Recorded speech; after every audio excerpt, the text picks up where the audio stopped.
Are you ready? Let's give it a shot. Welcome to the Sports Wrap.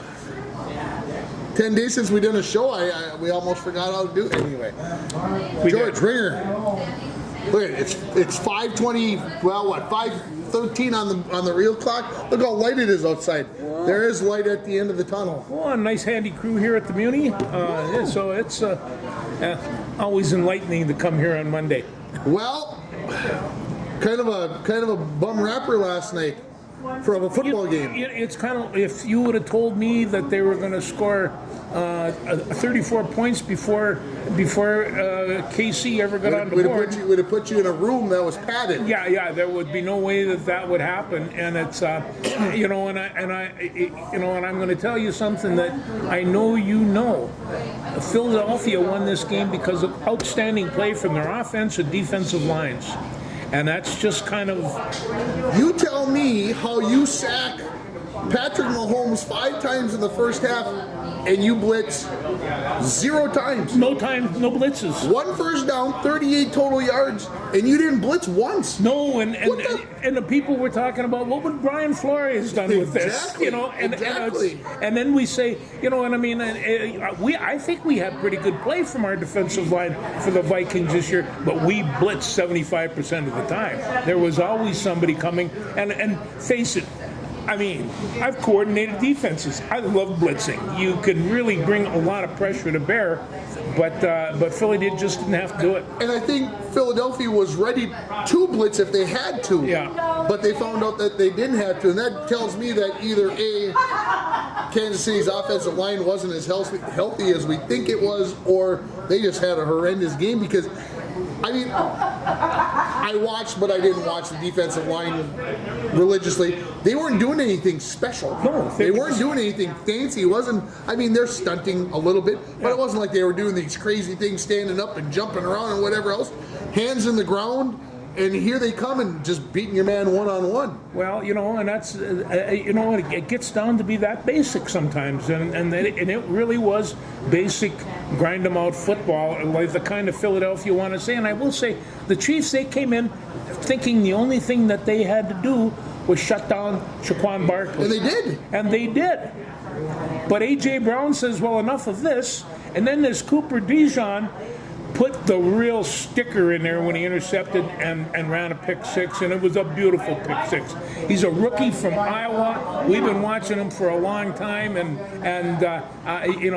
he's going to be a superstar in this league. He is very, very good. All right, I think. Yeah, he's going to be fine. Yeah, Mahomes throwing interceptions, back-to-back plays. The one he got a good bump on. The other one he's trying to throw across his body, trying to do Mahomes-like things. I saw a post on X last night or this morning, doesn't matter, which basically showed there was a play early in the ball game where he was scrambling all around and they caught him coming back towards the TV cameras and his head bounced off the turf pretty good. Yeah, they did. There was speculation that did he have a concussion and why he wasn't making some of the decisions that the throws that he normally makes. Well, when was the last time we saw him having to scramble like that? That just never happened. Not on a regular basis as he was last night. And he moves pretty well, but he's not a runner in terms of Hurts or a half a dozen other quarterbacks in the league. So the only really good thing about Kansas City losing is we don't have to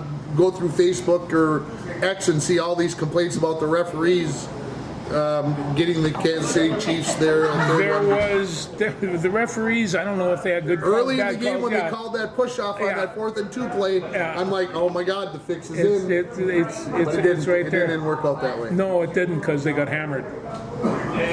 It ended up 40-22, and as I was listening to KQ out of the cities this morning on my while I was working, they were saying in 5 years people are going to look back and say, "Oh, Kansas City was right there." No, they weren't. There was a complete mismatch, a complete blowout, and it's it's like I say. When did they put up their first points? It was 34-0. 34-0 when they put up their first. Two of the third quarter. Yeah. So no, but I never thought that it would be like that. But I got to say this, you look at the future right now for football. Next year, they're going to be playing all over the world. Los Angeles Rams are playing their opening game in Australia. And they're going to be playing in Argentina, and they're going to be playing in Europe like they always do. They are attempting to expand the NFL to a worldwide definition. And when you they had 195 countries watching this football game. That's an awful lot of people catching on to football, and I think after a while, they're going to understand what's Last going on. night's game didn't help, though.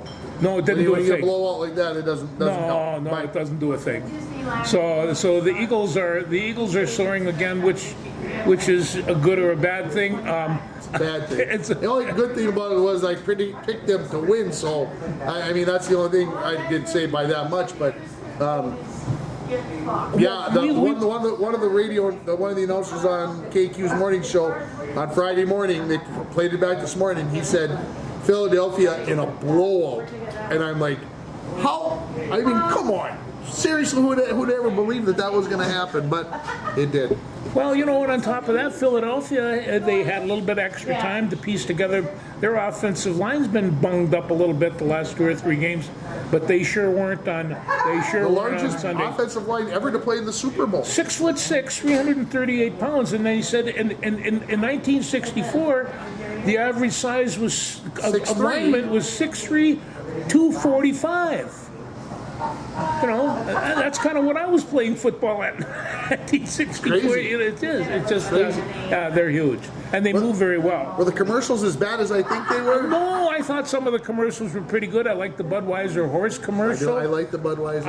I liked the Billy Crystal. The Sleeping in Seattle commercial was good. Mayonnaise commercial. I didn't see it right on the thing, but there was a Beckworth Matt Damon beer commercial that actually was pretty good. No, I thought that the commercials were. Now, whether or not you're going to pay $8 million for a 30-second job is another thing, but it must pay off. They keep on doing it. They keep on doing it. Yeah. Barely cold tonight, minus 24 and snow. What the heck? Anyhow, what did you think at halftime? I like the halftime thing. did? I mean, yes, you see, because I'm a connoisseur of hip hop. No, it was a little bit different. And after I got the screen, and I like what's his name, the presenter that was there? Samuel L. Jackson. Yeah. I didn't see him coming. But even before that, Lady Gaga down on Bourbon Street really kind of sawed me. She really did a super job down there. And but I had no problem with it. This is one of the things, and I know some people have had criticism of it, but we've got a whole different audience out there, and I think the audience that were in that stadium really liked it. At least they seemed to. And when you pay that much for a ticket, you better get some pretty good halftime entertainment. The days of the marching band are all gone. Yeah. We're not going to see the Rolling Stones or Well, we've already seen the Rolling Stones. Yeah. So how did you like it? I did not like halftime. I'm going to admit it. I was at my daughter's house to watch the game, and they wouldn't let us turn the channel. We had to watch it. Did they like it? Alex liked it. Jessica did not. Everybody else could have lived without it. The commercials, of course, we had to watch the commercials, which is fine. I want someone. I'm going to get. No, I'm not going to say it. I'm going to get myself in trouble. Yeah, you probably. I've never. Even when they had the Timberlakes and whatever else of the world on, I didn't watch halftime. I never did that either. I didn't watch it probably when the Stones were on. When whoever was on, I probably didn't watch it. They've been selling Kendrick now. I never knew who he was 2 weeks ago, and then he's been on a couple of TV things, and it's not that. But rap has civilized itself. It's not gangster rap anymore, and they're not talking about violence and massive drugs and sex. And it is a lot more poetry than it used to be, and so rock and roll's all about sex and drinking. Anyway, it sure is. Drug, sex, rock and roll. Yeah. All right, no football for 6 months unless I you're know into the UFL. Come on now. I don't know what I'm going to do. And Jim Gaffigan was on Sunday morning, CBS Sunday Morning, and he says, I don't care who wins or loses. I just know that next Sunday, what am I going to do? You're gonna have to watch the Daytona 500. Is what you're gonna. I don't know Daytona 500, but I'm going to tell you what I will do next Friday. Is I'll be watching Minnesota and Iowa wrestle. Is that on Friday? That's on Friday night, and it's and the Gopher wrestling team is hot these days.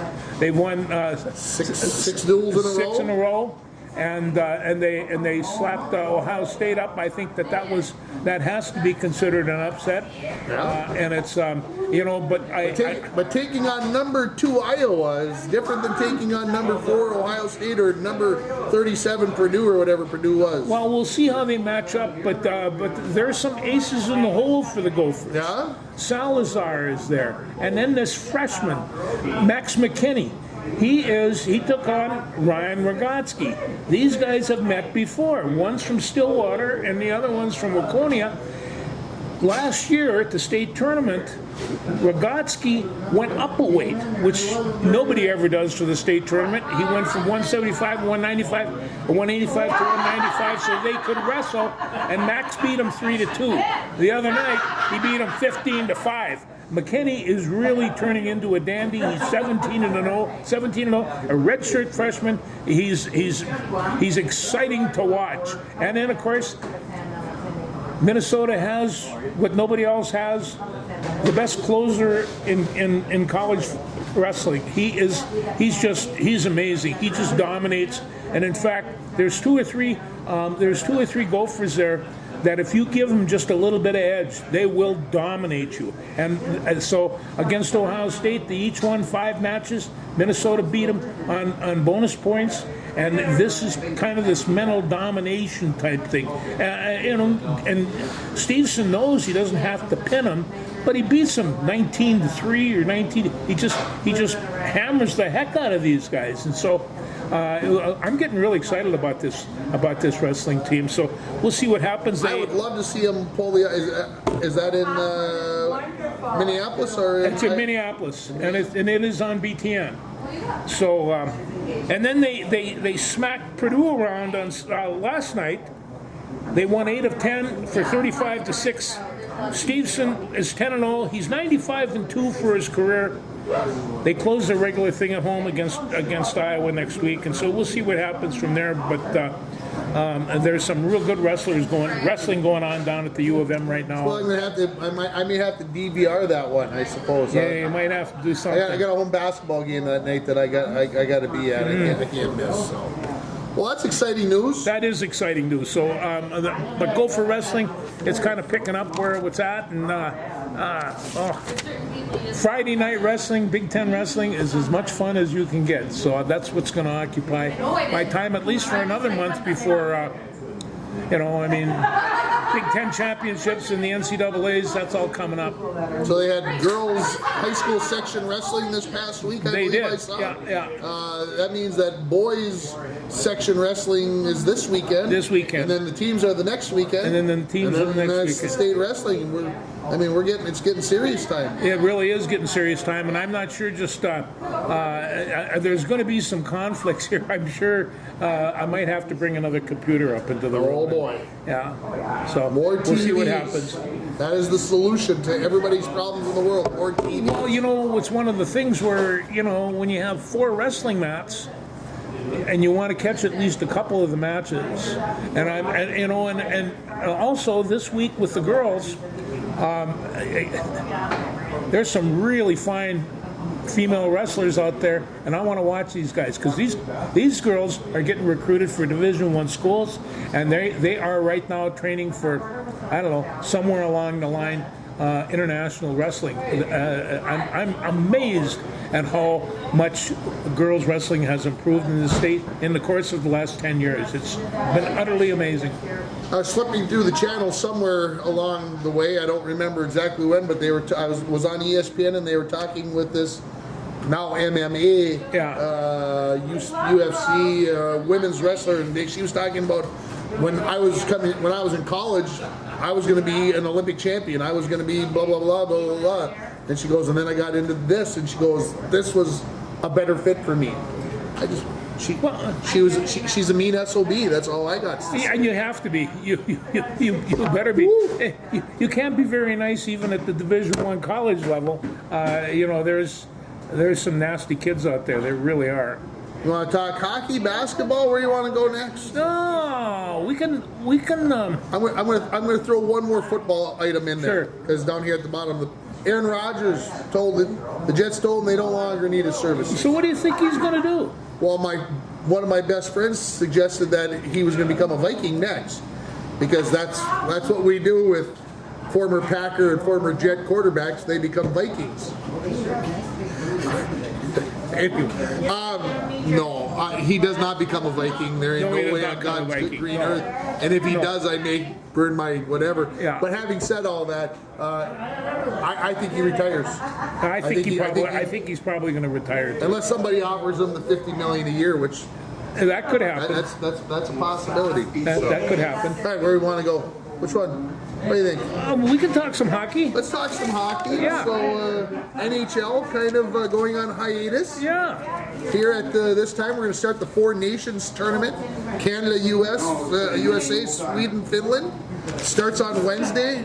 It's done the following week. It's kind of taking the place of the All-Star break, All-Star game. I'm a big fan of this. I think this is a pretty good deal, and I'll tell you, it's going to be a whole lot better.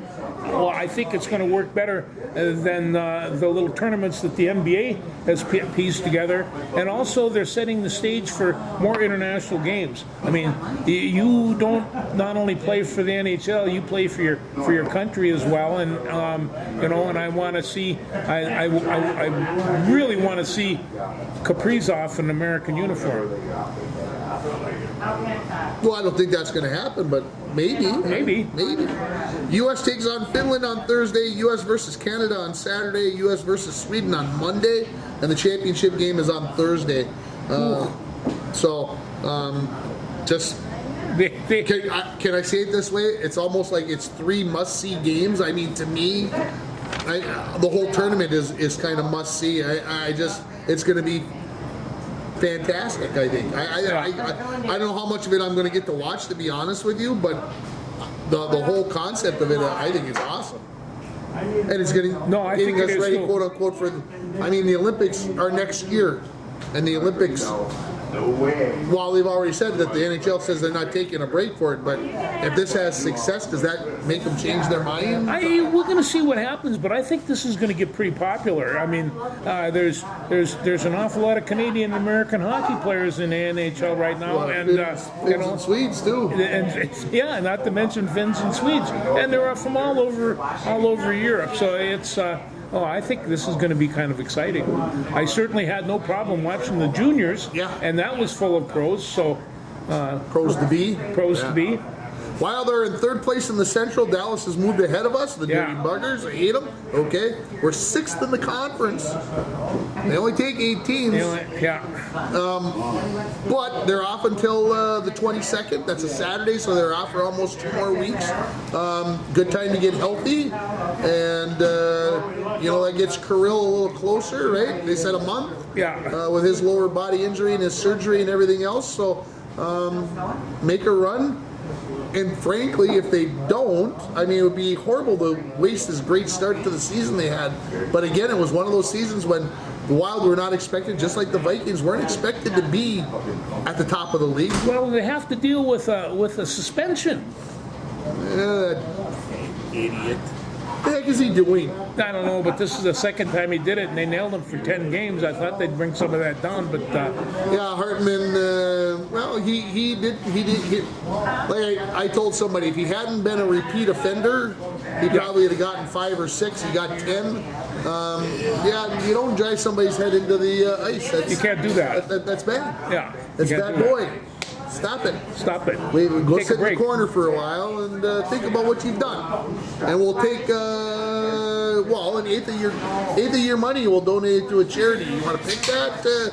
And probably for him, that's probably $500,000-$600,000. It is. That's a cut. It's one of those things where hockey players don't make as much money as the rest of those super sports stars. No, they do not. Yeah. So, no, this the Four Nations tournament going to be exciting. Being played in Montreal the first half, and in Boston the second half of the tournaments. So, Yeah. move on to basketball. Yeah. Or you want to talk? I think college hockey's coming to a It apex. Did you watch the Montgomery boys play against each other this weekend? I at all? did. Yeah, I caught bits and pieces of it. Yeah. It's one of the things where I don't know what it is, but on the FS1 thing, Colorado College has been about every other weekend, and they are really getting a lot of time. And we get to watch the Montgomery boys. The other ones, Drew's at North Dakota, and so this is fun to watch. So College hockey's getting, I think, more of a presence. Yeah. I think they're trying. Of course, there's more stations and more whatever. Like I said, I was out in North Dakota this weekend, so I got to watch North Dakota on TV a couple of times, and not, like I said, bits and pieces, not watching it hardcore. Well, and North Dakota doesn't have, as far as I can see, the strongest team that they've had in the past, and it's different. they are different. Western Michigan at the top of the NCHC, and Arizona State. Arizona State. Crazy. Go figure. What is that all Who'd about? have guessed that? I would never. I didn't know they had a team till this year. This is about the second or third year they run it. I believe this is the first year they're in the NCHC. I think this is fourth or fifth year as a Division I. I think. Oh, okay. Something like that. Time flies when you're having fun. You want to move to basketball? We can. We can start with the Timberwolves. You want to start with the Wolves? Yeah, we can start with the Wolves. They're 8-2 over their last 10. They're doing fine. You know, I looked at the standings this afternoon. Yeah. You know who's ahead of them? Los Angeles Lakers are in 5th place in the money. Well, what happened to Los Angeles Lakers? Where did they pick up? I understand they made a trade. And he's finally going to make his debut tonight. Tonight's when he was going. Well, they said Monday was going to be his debut.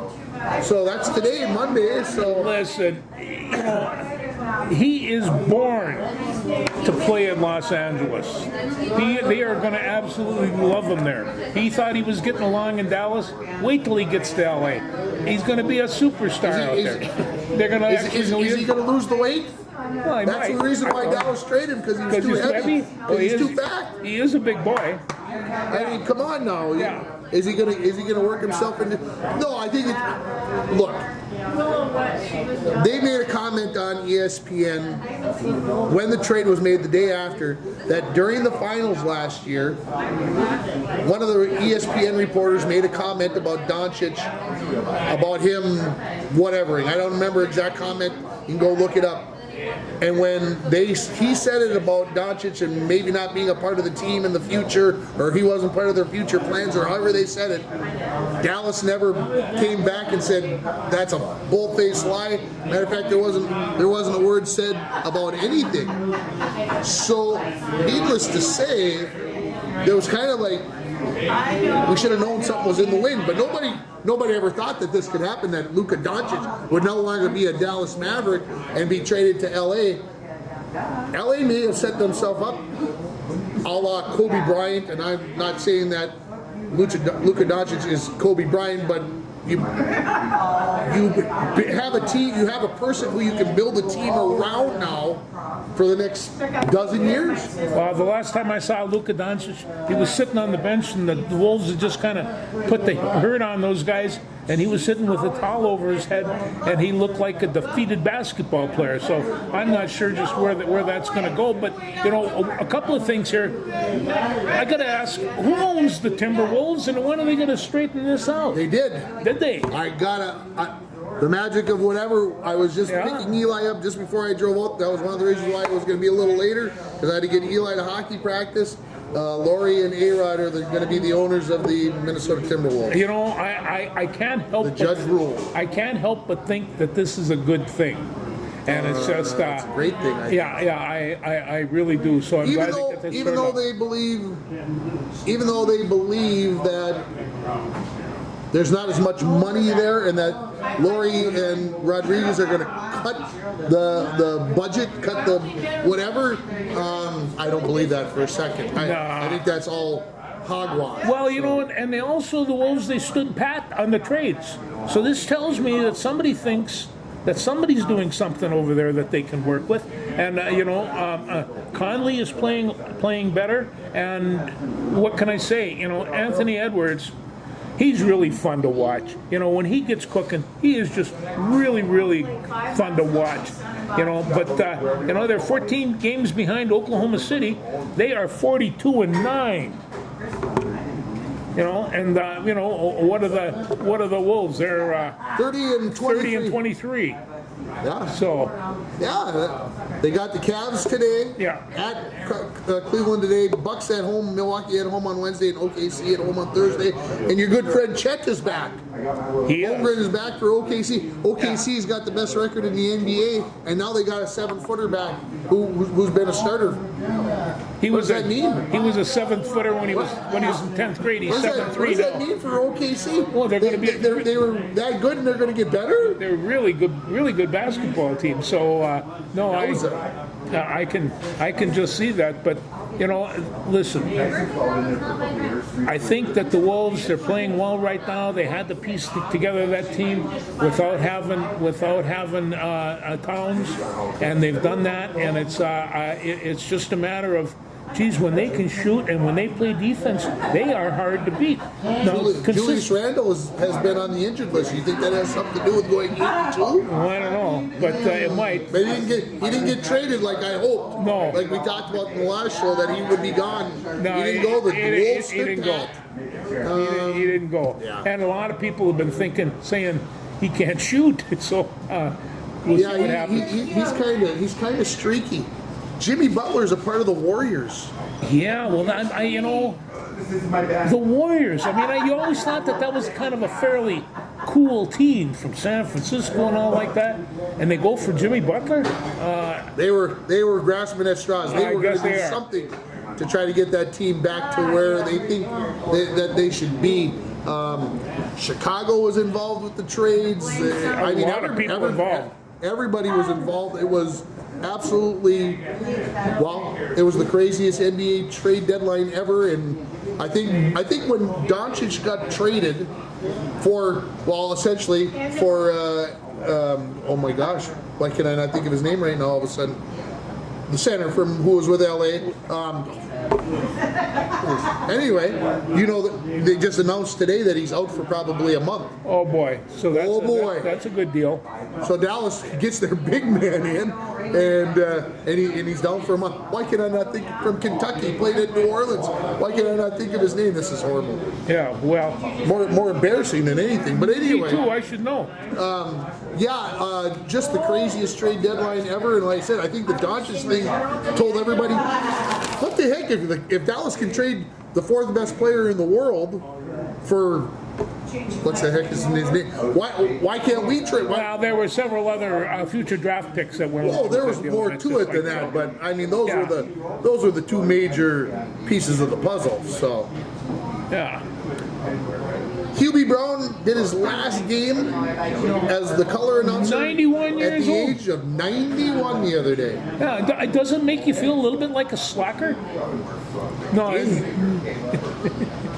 makes me feel like I still got 20 years old. Hubie used to tick me off. I want to use a better adjective than that. When I was like in high school, yeah. When I was in college, he used to make me mad because, God, he could just whatever. And then you kind of start listening as you get wiser, older, and you kind of go, well, maybe he really does know what he's talking about. He was actually a pretty good coach, and I mean an X's and O's type guy, and so he knew what he was talking about. And then of course when he started talking, you kind of believed him just the way he talked. So Hubie Brown, I always kind of like Hubie. Not too shy at 91. No. And speaking of old guys, how about Dickie V coming back? First college game in 2 years. When's this going to happen? Happened on Saturday night. He did Clemson Duke. Oh, okay. When Clemson upset number 2 Duke. Dickie V was there. I didn't watch a second of it, but he was back, and he basically the quote that he used or said, he says, "This must be heaven. This must be heaven. Must be heaven." No, there is a man that enjoys his work and always did. It just another one of those Hubie Brown type guys. He was more of a well. He had his key phrases that he had that everybody wanted to listen for, diaper dandies amongst whatever. But yeah, even if Dickie V only works a couple of games, everybody excited about him being back. Oh no, and we're just getting into the heart of the season, so things will start. So I mean, football just ended yesterday. In the old days, that's when basketball starts. Go for men. Go for men. Lost Illinois on Saturday. Uninspired.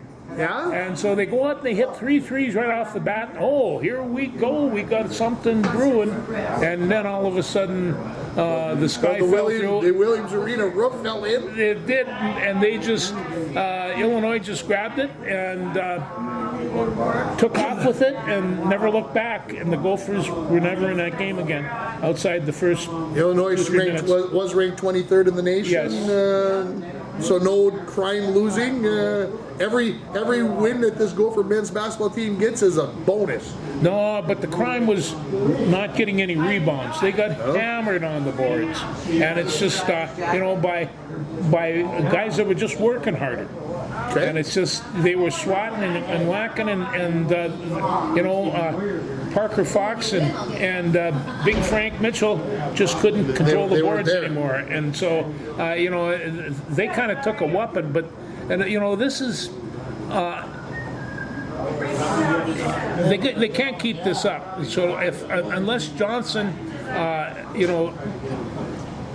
to be in this game, he's going to have to win a Big Ten tournament game, and he's going to first off have to get into the tournament, and he's going to have to pick one up and win one. Otherwise, I think Mr. Johnson's going to be gone, and I hate to see it because I think he's a great guy and I like his whole attitude. But what I'm hearing from the cities is the Gopher women's coach, Don Pitzvet, is she's a fine coach. She's an X's and O's type woman, and she doesn't banter around with any this and that and another thing. I think she's a real good coach. She's a pro, and I think that they're going to be looking for a top shelf young pro person that really knows the game. Not that Ben Johnson doesn't, but and it really wasn't fair to put him in this position when he kept on losing his team every year. So what he's done with this team and pieced it together, it's one of the things. And you're absolutely right, because right now, if the Gophers don't get more money in their NIL, and they're at $21 million. They don't get more money. There's no way that they can compete at that level for anything maybe besides hockey and maybe wrestling. But we'll see what the NCAA. They're meeting this week. They're setting it up to divvy up the money, and right now football is going to get about 80% of it, and they are on the verge, and I don't know where they figure they're going to get away with this, of kind of forgetting about Title IX, and they really are not that crazy about giving any of the money to women's sports. I want to see them take that to court and see how that works out. They're going to lose. They're going to lose, and they're going to lose big. They're going to lose big. So this is Minnesota just really doesn't have enough money. So you can't blame the coach. Well, no, we got to have cash, the dinero, and all the rest of this stuff. Or can you blame the coach because he doesn't have enough whatever to get people to give money to? It's one of the things where if you took a look at the kids that he's recruited, what's this, his fourth year? The kids that he's recruited, I mean, they've all gone to other schools. The biggest one or into the NBA was Shannon. And so he's getting talent in there. They're just not sticking around very long. And the reason why they're not sticking around is they get more money from some other school, right? Yeah. I don't quite. Where's school loyalty these days? It's gone. No. It's gone. No, I asked my good friend Schneider, I says, from UMD, I says, you were a superstar at UMD. How much money would Molosky have given you? Boy, we laughed at that one. But there was money that was given out, and there were jobs that were given out, and there's other things. I preferred my job. I had a real good job, so they could have their money, but, you know. Gopher women beat for Indiana women. the other day. These guys, they've got a very good team. Hey, they went out to LA, Yeah. stuck right with USC, who was ranked, what, 6th, 7th, 8th in the Yeah. nation, somewhere in there, hung right with them, had a chance to you know, with a break or two, could have won it, played UCLA. Now, they played UCLA on, like, real TV for whatever, Yeah. and the announcers were like, if the Gophers could have hung on with their game plan, they'd have given UCLA, this goes back to the X's and O's thing, the game plan, they just couldn't sustain it for 40 minutes, and UCLA, who's the #1 team in the nation, ran away, and then they come home, beat Indiana. Gopher women are going to make the NCAA tournament. Well, they are, and Oregon's coming in this weekend on Sunday. And so, you know, they play on Thursdays and Sundays, the women. And, you know, if they're not on Peabody or wherever, they're one of those other things, you get a chance to watch these. But if you do, you know, I mean, they've lost some of their best players to injuries this year. And what do? They keep on coming back. And the coach, she knows what she's doing, and she knows how to get the most out of these girls. I tell you, they're a She good doesn't need basketball NIL team. money? No, I'm kidding about that. Yeah. But they need NIL money too as well. Yeah, they do. Yeah, so. This is, you know, the NCAA thing is going back into court, but right now there are an awful lot of women that are really good basketball players. I hear that JoJo, what's her name? She's doing a commercial, and Caitlin Clark is doing commercials, and you know these. I think there was a UCLA, that big girl from UCLA. She's doing. Colleges can now do commercials. They're making a lot of money off of that, a lot more, you know. But in order for them to make this money and have these jobs, they have to be performing, and that's you know. I used to be good type thing just doesn't wash. Yeah. I agree. So, anyway, I'm pulling for the girls. They're fun to watch. Pitchers and catchers report this week. That's a good sign that spring's right around the corner, right, Jen? That means Pablo's back. Pablo will be in those tight pants. Yes, he will. Yes, he We'll will. have to do some kind of a evaluation of the people that they've changed from this year to last. Derek Falvey was in the Minneapolis paper the other day, got interviewed and said that he went in and he sweet-talked Pohlad into squeezing out a little bit more money. He'll have $140 million to spend this year. Of course, the Dodgers are spending $358 million. And I'm not. Everybody's mad at the Pohlads, and I Wow. I can't be mad at them. They're, you know, they're doing what they can with what they have, and it's. That's a lot of money. We'll see what happens. There's some other sports things that's going on. Yeah? Westminster Dog Show starts tonight. That's the hounds in the first group. So like beagles, Beagles and beagles, Bassets and beagles, that type of hound dog. And is that on like FS1 or something? FS1, and that will start, I think, at 6 o'clock. Oh, you're going to miss the start of it. No. because It's like my wife looked at me and says, "All right to have frozen pizza tonight." She doesn't want to cook on Westminster night, so you know. There you go. And you know, Westminster as a sporting show there's only one other competition that is older than that, and that's the Kentucky Derby. They started in 1877. This Westminster Dog Show started in like 1878, and it's just you know, it's actually quite an amazing competition. People there are just fanatical about their dogs, and if you ever, and I'm not there. I get it. I'm fanatical about other things. I get it, but not the dogs. I can't do it. if you want to see a really good show, it's a comedy called Best in Show, and it's absolutely hysterical about how fanatical and obsessed people get with their dogs. I watch it once in a while just to get a chuckle. Did you watch any of the track meet that was on Saturday, the Melrose Games? I did. Did you watch a little bit of that? I actually did. Was that mile or that 3,000 meter race about as exciting as it gets? It was, and I mean, and they were really going after each other, and it's a small track. It's a 200-yard track, and and so you really kind of have to keep attention to what's going on. But they have a lot of help. They also have pacers that start off, that are just going. You think, geez, can he go the full way? And he goes about 3/4 and he quits. No, that's not what he's supposed to do. He's just setting the paces. But no, that was a very good track meet, and you are looking at some of the best in the world. There's no two ways about it. It was good. There was lots of things we could have watched Saturday afternoon while I was trying to take a nap. Basketball, hockey. I put on the track meet. I enjoyed it very, very much. What do you got left over there? Well, I got a couple of old bits.